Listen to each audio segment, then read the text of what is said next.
लोग जो पेमेंट का एक आधार बना के रखे हैं चेक के माध्यम से, यानी कि पोस्ट डेटेड चेक। कई बार ऐसा भी होता है कि कुछ ऐसे चेक होते हैं जो 2 दिन के बाद आप कैश कर लीजिए, अकाउंट में क्रिएट क्या हमसे डायरेक्ट आप कैश कर लीजिए, या फिर कई बार ऐसी बात आ जाती है कि 2 से 3 महीने का लोग आपको पीडीसी चेक दे देते हैं, लेकिन उस आधार पे भी कई बार वो चेक बाउंस हो जाता है, लोग पेमेंट देने में आनाकानी करते हैं। और आम लोगों में ये धारणा बन चुकी है कि अगर चेक बाउंस हो गया तो मैं उस व्यक्ति का क्या कर सकता हूँ। इन सभी सवालों के जवाब हम एक लीगल प्रैक्टिस के जरिए, जो हमारे पास एक लॉयर हैं, उनसे हम बात कर लेते हैं। और इसके अलावा जो समस्याएं पेमेंट के दौरान उत्पन्न होती हैं, यानी कि क्या आप केस के दौरान 420 की भी फाइलिंग कर सकते हैं, एफआईआर करा सकते हैं कि नहीं, इन सभी सवालों के जवाब हमें देंगे उदित मेहदी रत्ता। बताइए, जिस तरह से लगातार दिक्कत आ रही है कि पेमेंट बहुत बड़ी सिनेरियो बन चुकी है, पीडीसी चेक यानी कि पोस्ट डेटेड चेक का जो दिक्कत आ रही है मार्केट में, उसके बारे में थोड़ा सा क्लैरिफाई करिए। देखिए सरोज जी, पहले तो सारे दर्शकों को नमस्कार। और ये जो पीडीसी चेक्स हैं, पोस्ट डेटेड चेक्स, आजकल क्या फॉर्मेट है कि आपने बैंक में अकाउंट खुलवाया, आपने 1000 रुपये में आपका अकाउंट खुल जाता है, 10 चेक की आपको चेकबुक मिल जाती है। आप उस चेक को किसी भी तरीके से मिसयूज़ कर सकते हैं।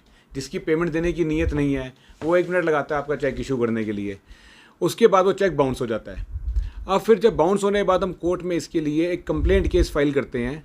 एक सवाल यहाँ पे ये बनता है कि लोग ये सोचते हैं कि चलो मैं कुछ दिन बाद उससे ये पूछ लेता हूँ कि भाई कब पेमेंट कराओगे, वो भी क्या देता है कि ठीक है आप मैं वो चेक वापस कर दो, मैं दूसरा चेक दे देता हूँ, और वो 10 दिन 15 दिन इस तरह के आनाकानी करते करते 1 से 2 महीना बिता देता है। तो क्या उस केस में जो पहला चेक है उस पर कोई लीगल एक्शन बनता है? देखिए, अगर आपने पहले चेक को वापस कर दिया है और उसने उसके बिहाफ पर आपको दूसरा चेक दे दिया है, तो पहला चेक तो उसके बाद वापस चला गया, वो किसी काम का नहीं है। बट जो सेकंड चेक आपको मिला और वो चेक अगर आपका डिसऑनर हो जाता है, तो इसके अंदर एक लीगल फॉर्मेट है, बड़ा सिंपल कोर्ट के प्रोसीजर के अंदर लिखा हुआ है, कानून में लिखा हुआ है कि ये 75 डेज़ का पूरा प्रोसेस होता है। आपने जिस तारीख को केस लगाया, उसकी चेक लगाया, उसके बाद अगर जिस दिन वो बाउंस हो गया, जिस दिन आपका रिटर्न मेमो की डेट है, उस दिन से 30 दिन के अंदर अंदर आपने उसको लीगल नोटिस भेजना है। 30 डेज़ के अंदर, 30 डेज़ के बाद 15 दिन का लीगल नोटिस जाता है। ये हो गए आपके 45 डेज़। जिस दिन लीगल नोटिस का पीरियड खत्म होता है, उसके बाद विद इन नेक्स्ट 30 डेज़ आपने केस फाइल करना होता है। ये पूरा 75 डेज़ का एक आपका प्रोसेस है।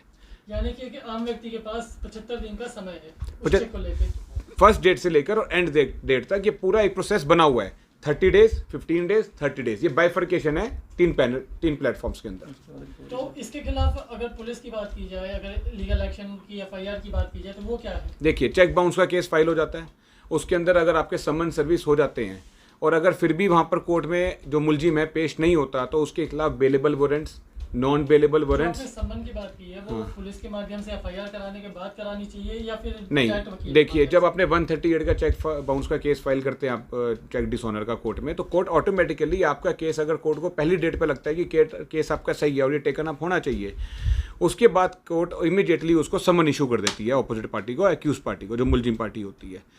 वो अगर मुलजिम पार्टी समन लेने के बाद भी कोर्ट में पेश नहीं होती, तो उसमें bailable warrants, non bailable warrants और यहाँ तक कि मुलजिम पीओ तक हो सकता है, प्रोक्लेम्ड ऑफेंडर, भगोड़ा भी कोर्ट उसको घोषित कर सकती है कुछ डेट्स के बाद, अगर वो कोर्ट में पेश होना नहीं शुरू करता। और जैसे ही उसको समन सर्विस होंगे, इमीडिएटली सबसे पहले उसको अपनी बेल करानी पड़ेगी। तो उसको कोर्ट में तो प्रेजेंस अपनी देनी और पहले बेल होगी, उसके बाद आगे केस पूरा परस्यू होगा। कई बार ऐसा होता है कि कोई छोटा अमाउंट है, 5-10 हज़ार रुपए के लिए कोई फाइट नहीं करना चाहता। कई बार ऐसा होता है कि बड़ा अमाउंट है, 1 लाख 2 लाख 10 लाख की बात आ जाती है। तो क्या इसमें कोई अमाउंट का भी कैटेगरी? कोई ऐसी कैटेगरी नहीं है जी। 5 रुपये हों चाहे 5 करोड़ रुपए हों, चेक बाउंस का केस सबके लिए सिमिलर है।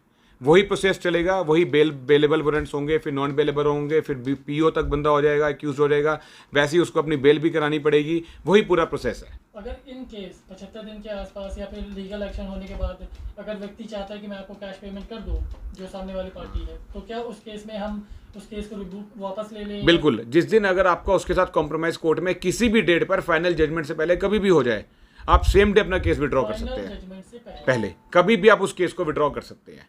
अगर आपका लीगल नोटिस ही पहुंच गया और लीगल नोटिस के बाद ही उसने आपका केस, आपके पैसे वापस कर दिए, आपको केस नहीं डालना पड़ा, तो आप अपना लीगल नोटिस भी विड्रॉ कर सकते हो उससे। सीधे धमकी दे दी कि ये मेरा चेक ही नहीं है। हाँ, तो उसके ये धमकी देने से केस नहीं खत्म हो जाता। अगर आपका मेमो, रिटर्न मेमो बना हुआ आ गया, फंड्स इनसफिशिएंट, अकाउंट क्लोज, तो ये ऑटोमेटिकली 138 के सेक्शन अट्रैक्ट करता ही करता है इसके एक ऊपर। ऐसा और एक बात आई थी मेरे नज़र में कुछ समय पहले कि व्यक्ति ने गलत सिग्नेचर किए थे, तो उस केस में क्या हुआ कि उन्होंने ये कह दिया भाई मेरी चेक चोरी हो चुके हैं, अगर कोई भी व्यक्ति मेरे कोई बात नहीं, एक बार तो सरोज जी केस चलेगा ही चलेगा, फिर वो बाद में कोर्ट के अंदर लाके प्रोड्यूस करेगा, डीडीआर दिखाएगा, भाई कब केस तेरे चेक चोरी हुए थे, जिस दिन हमने केस फाइल किया, जिस दिन हमारी चेक के ऊपर डेट डली है उससे पहले हो गए थे या उसके बाद हो गए थे, वो सारी बातें एविडेंस की है। सेम डेट में अगर मैं आपको कोई चेक इशू कर रहा हूँ और सेम डेट में ही मैंने कंप्लेन लॉन्च करा दी कि भाई मेरी चेक चोरी हो गया, तो क्या वो उस तरीके से कोई देखो वो कोर्ट का नजरिया है देखने का। अगर हम उसके अलावा 4 एविडेंस अपने फेवर की और करा दें, हम ये प्रूव कर दें कि ये इसकी डीडीआर कटवाई हुई सिर्फ एक मैनिपुलेशन है और कोर्ट को सिर्फ गुमराह किया जा रहा है, तो कोर्ट हमारे फेवर में डिसीजन देगी। इसके अलावा और क्या लीगल एक्शन बनता है? इसके अलावा जब आप 138 के चेक बाउंस के केस के साथ साइमल्टेनियसली उसी चेक के रिलेटेड आप 420 की कंप्लेंट भी फाइल कर सकते हो पुलिस के साथ, उसी चेक के बेस पर साइमल्टेनियसली पैरेलली उसके साथ साथ ही 420 की फ्रॉड की कंप्लेंट भी उसके खिलाफ चल सकती है, एफआईआर दर्ज हो सकती है उसके खिलाफ कि एक तरफ आपने इनको चेक दे दिया। फॉर एग्जांपल हर लोन जो होता है या हर चेक होता है वो फ्रेंडली लोन के लिए नहीं दिया जाता, कई चेक्स ऐसे दिए जाते हैं जो प्रॉपर्टी के अगेंस्ट दिए थे।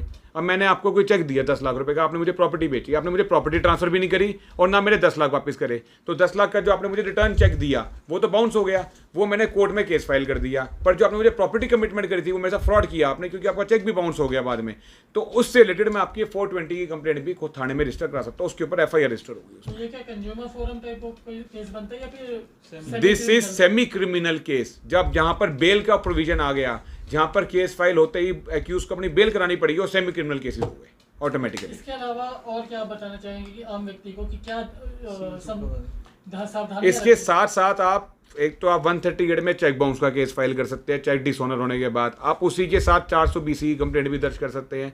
आप इसके खिलाफ साथ साथ ही एक सिविल रिकवरी का केस भी फाइल कर सकते हैं कि आपने मेरे पैसे भी देने हैं। सिविल रिकवरी क्या चीज़ है, थोड़ा सा वो सिविल सूट होता है, रिकवरी सूट, जितना आपका अमाउंट है उस हिसाब से कोर्ट में कोर्ट फीस डिसाइडेड होती है, वो गवर्नमेंट डिसाइड करके हमें देती है। आपका फॉर एग्जांपल लाख रुपए अमाउंट है तो हमारी डायरी में ऑलरेडी लिखा होता है लाख रुपए के ऊपर 1000, 1500, 2000 जो भी कोर्ट फीस आपने जमा करानी है, वो रिकवरी सूट आपका साथ साथ चलेगा।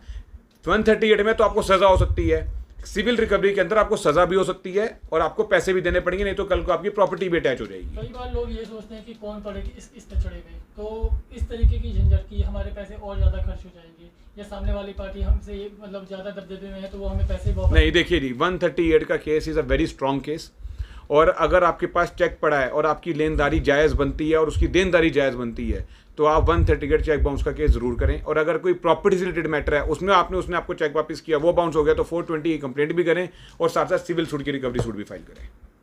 ठीक है। तो जानकारी के मुताबिक जैसा कि इन्होंने बताया कि चेक बाउंस जो बहुत बड़ी समस्या बनती जा रही है, पीडीसी की बात करें चाहे किसी भी तरीके, आम व्यक्ति को एक ही चीज़ की ध्यान रखना है कि हाँ 75 दिन के अंदर अगर आप किसी भी तरीके से उस व्यक्ति से पैसे ले सकते हैं तो अच्छी बात है, लेकिन आपके पास जो समय अंतराल है यानी कि टाइम बाउंडेशन है वो 75 डेज़ का है। इसके अलावा जो फाइनल जजमेंट से पहले अगर आपका कॉम्प्रोमाइज़ हो जाता है तो अच्छी बात है, नहीं तो सारी की सारी जो जजमेंट के ऊपर पासिंग की बात की जाती है उन तरीक़ों से देखा जाएगा। अब तक के लिए इतना ही।